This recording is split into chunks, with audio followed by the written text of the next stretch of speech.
बिस्मिल्लाहिर्रहमानिर्रहीम। अस्सलाम वालेकुम तलबा व तलबात, कैसे हैं आप? उम्मीद है आप सब खैर खैरियत से होंगे। तलबा व तलबात, आज जो हम सबक पढ़ने लगे हैं उसका उन्वान है पंचायत और उसके मुसन्निफ़ हैं मुंशी प्रेमचंद।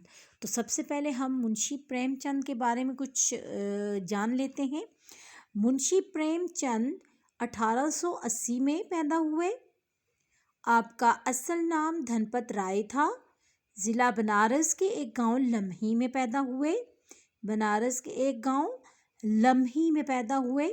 वालिद मुंशी अजायब लाल डाकखाने में मुलाजिम थे। मैट्रो का इम्तहान पास करने के बाद एक स्कूल में मुदर्रस हो गए। 1900 में गवर्नमेंट मिडिल स्कूल से सरकारी मुलाजमत का आगाज़ किया। मुलाजमत के साथ साथ आपने तालीम हासिल करने का सिलसिला जारी रखा। चुनाचे 1919 में इलाहाबाद यूनिवर्सिटी से बीए का इम्तहान पास किया और 1921 में मुलाजमत से इस्तीफ़ा दे दिया और मुकम्मल तौर पर इल्मी और अदबी कामों में मशगूल हो गए। 1936 में अंजुमन तरक्की पसंद मुसन्निफ़ीन के पहले इजलास की सदारत की और इसी साल 1936 में बनारस में वफ़ात पाई। प्रेमचंद ने अपनी तहरीरों में हिंदुस्तान के देहात में बसने वाले मज़दूरों और किसानों की ज़िंदगी और उनके मसाइल कामयाबी के साथ बयान किए।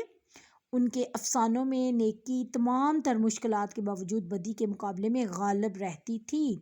आपकी ज़ुबान बहुत सादा थी और आपने मुकामी वाक़यात और हक़ाइक़ को मौजू बनाकर तहरीरों में मुकामी रंग भी पैदा किया।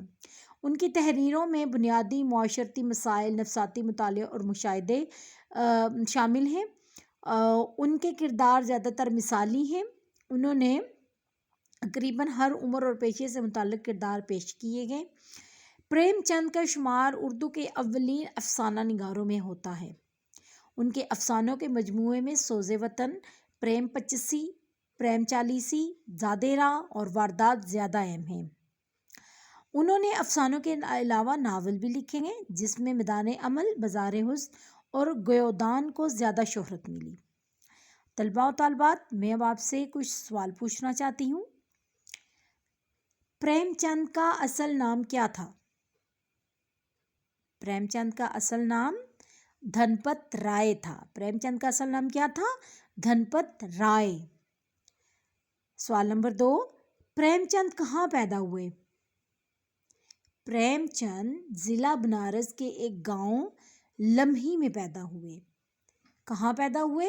बनारस के एक गांव लम्ही में पैदा हुए। प्रेमचंद किस तंजीम के पहले सदर थे? प्रेमचंद 1936 में अंजुमन तरक्की पसंद मुसन्निफ़ीन के पहले इजलास की उन्होंने सदारत की और उसके सदर बने। प्रेमचंद की तहरीरों का बुनियादी मौजू क्या है? प्रेमचंद की तहरीरों का बुनियादी मौजू माशरती मसाइल, नफसियाती मसाइल और मुशाहिदा पर होता है। प्रेमचंद के अफसानों की खुसूसियत क्या है? प्रेमचंद के अफसानों की खुसूसियत क्या है? प्रेमचंद ने अपने अफसानों में नेकी को तमाम तर मुश्किलात के बावजूद बदी पर हावी रखा। ठीक है, उनके अफसानों में नेकी तमाम तर मुश्किलात के बावजूद बदी के मुकाबले में गालिब रहती है। प्रेमचंद का शुमार किस अदबी हल्का में होता है? प्रेमचंद का शुमार उर्दू के अव्वलीन अफसाना निगारों में होता है। वो तरक्की पसंद अदीब थे।